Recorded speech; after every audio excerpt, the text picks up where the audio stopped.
How to turn off restricted mode on iPhone.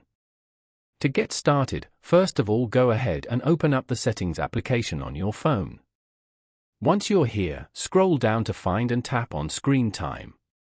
Screen time encourages you to engage in healthy viewing habits that can lower their risk of myopia, and it can help reduce eye strain for users of all ages. Again, scroll down the list until you find Content and Privacy Restrictions, and then tap on it. This specific menu is where you can manually block or limit specific apps, features, and content.